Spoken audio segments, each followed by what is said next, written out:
Welcome to r/off my chest, where OP has a secret, spicy job. Our next Reddit post is from Prudent Plankton. Friends and family think that I'm a bum for doing nothing all day. But I'm doing niche, internet, not safe for work stuff, and I'm making more money than them.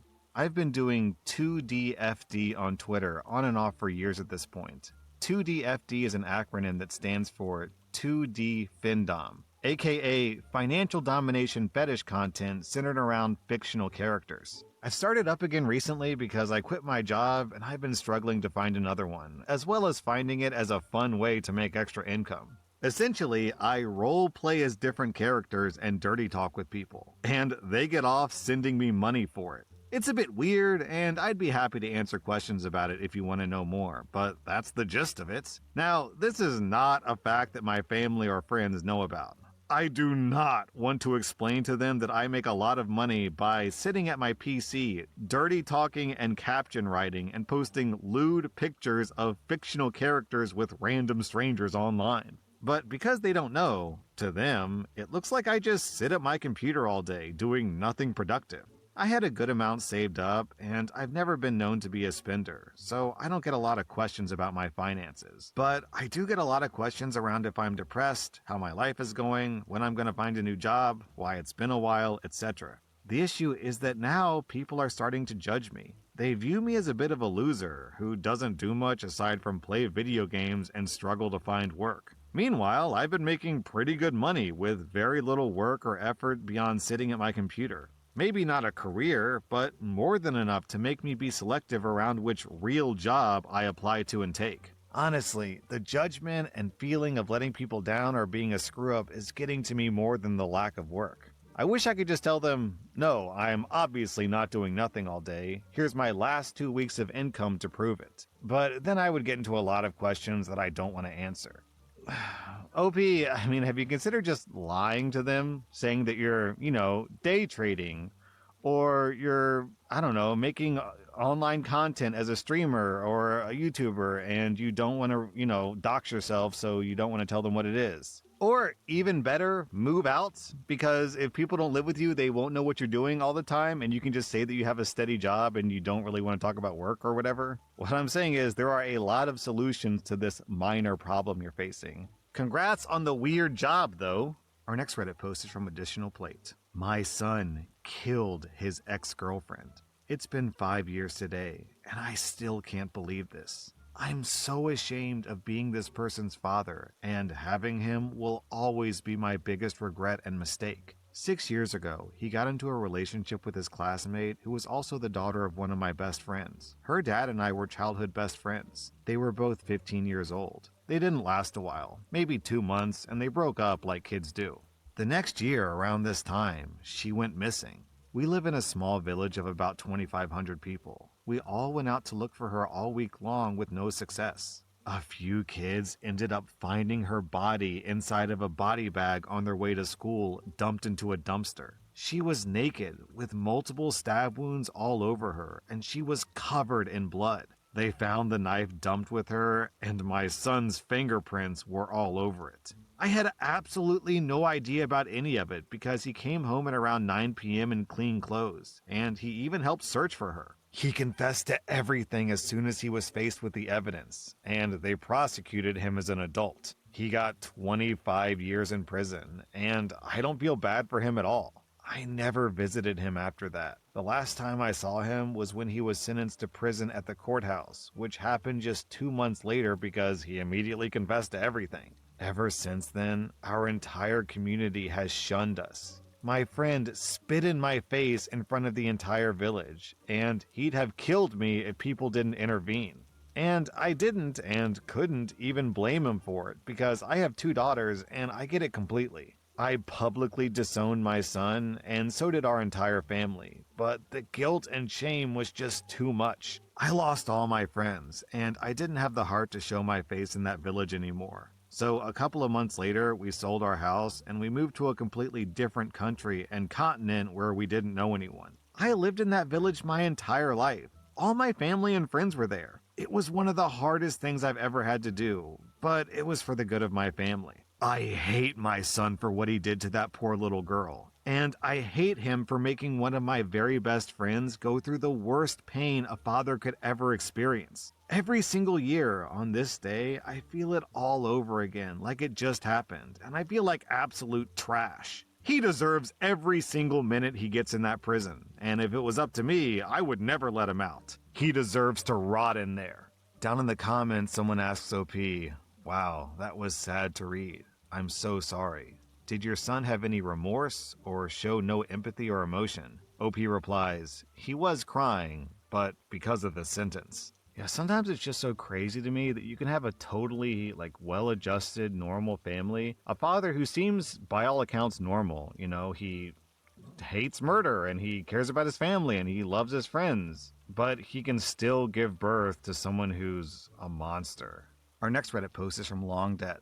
I've been married to my husband for 15 years. I have a great life and I love everything about it. He has a great career and I feel very spoiled. I only have to work with what I love, which is designing jewelry, and the profit would never give me the life that I'm living. I haven't paid bills in years. I spend my days in my studio, working out, or having fun with my friends. Our families are very close, and we have a big social circle that I love very much. He's great. He cooks and cleans with me, and I never feel like I have to do more chores than him. He makes me my favorite food every Friday, and he would drive at 3 a.m. at night if I was feeling down and wanted a burger or candy. I want to believe that I would do the same for him, but I can't drive.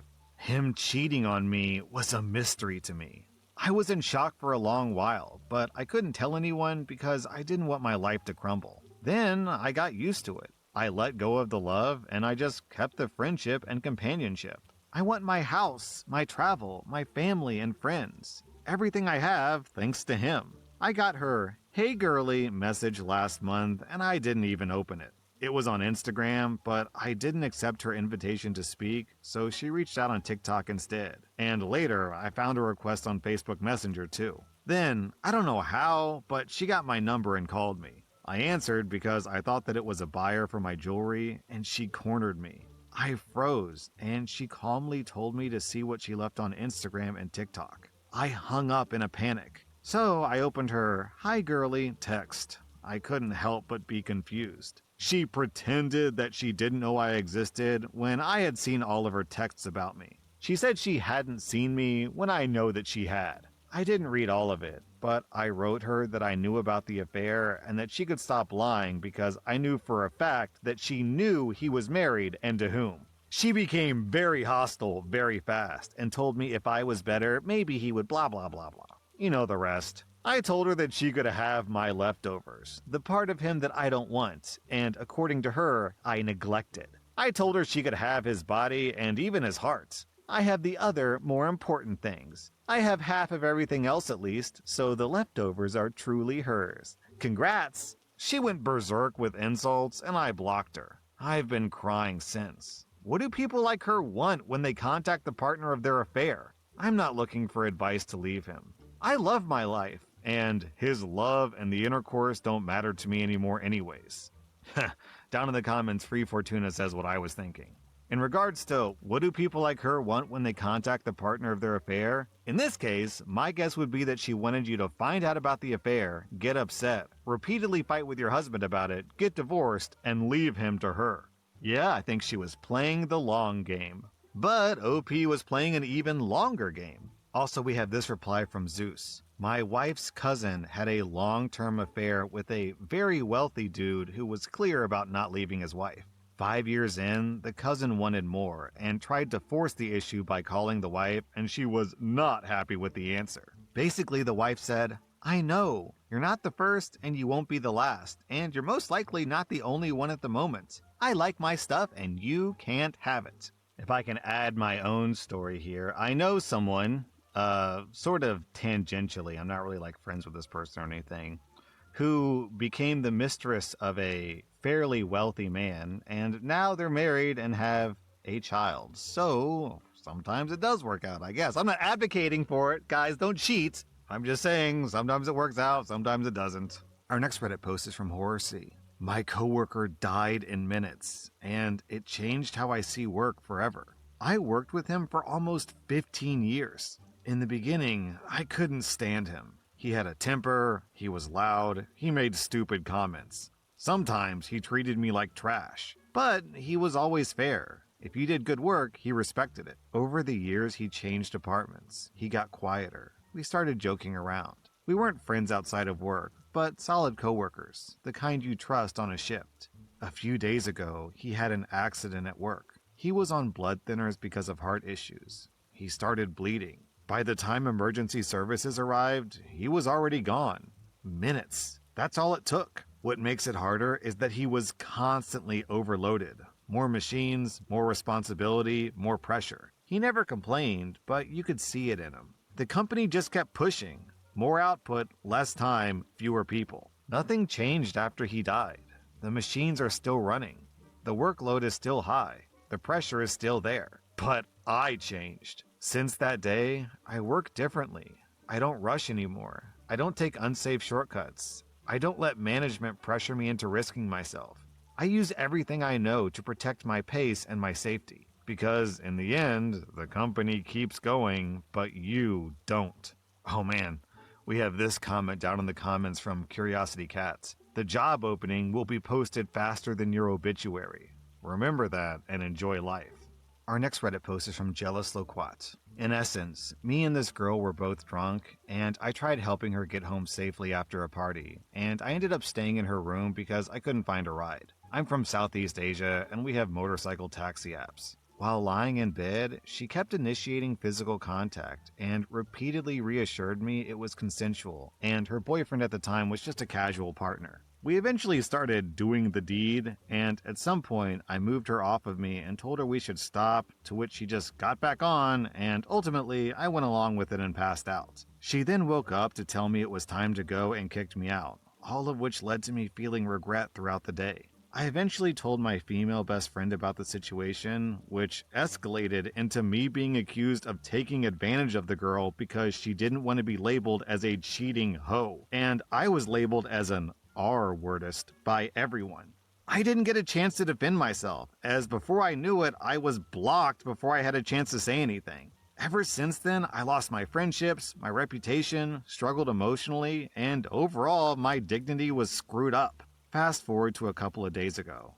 I reactivated my Instagram today to find 4 messages sent exactly 2 years ago from when this took place. The woman I was with that night said, "I don't know if this account still works, but hey, I'm sorry for the past. I can't contact you. I don't know if you're still alive, but I'm sorry. I truly apologize." I didn't respond to her at first, as I needed time to process, but eventually I asked her, "What specifically are you apologizing for?" To which I haven't had a response yet. Honestly, at first I felt happy. I finally had some semblance of proof of my innocence. Then I got angry. The hate, the pain, the rage. I thought of all the things I wanted to say to her if I ever had a chance again. But the one emotion that won out was the sadness. I realized that no matter how much proof I have now of my innocence, it doesn't change the damage done. It doesn't change how many people I lost, how alone I was. A lot of people in the comments are saying that OP should take screenshots and post it publicly, to clear his name. And that's like a very acceptable course of action. I don't really begrudge OP if he wants to do that. But honestly, I think the best thing he can do here is to just cut that person out of his life. Because even if he does post it,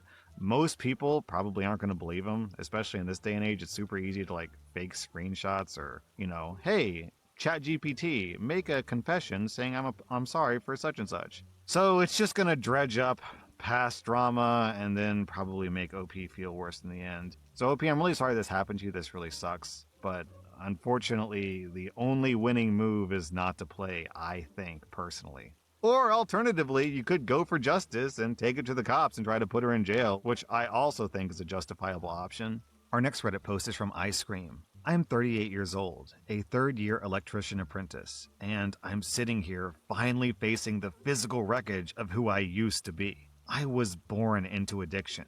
My parents were addicts. They divorced when I was a toddler, and I followed them right down that hole. I started drinking at the age of 14. By 16, I face-planted an ATV while drunk and shattered my front teeth. I was too poor and too ashamed to ever go back to a dentist. For 2 decades, I used that shame to fuel a massive alcohol addiction. In 2014, I found my dad dead on his bedroom floor from his own demons. Instead of waking up, I spiraled. I lost my marriage. I lost custody of my daughters. I survived 8 hospitalizations for acute pancreatitis. In September 2022, a doctor told me that I wouldn't live to see 40. I looked at my daughters and realized I was about to leave them the exact same way my father left me. That was the moment my floor dropped out. I decided right then that the cycle stopped with me. I got sober. I lived in an Oxford house for 2 years. I got into the union apprenticeship.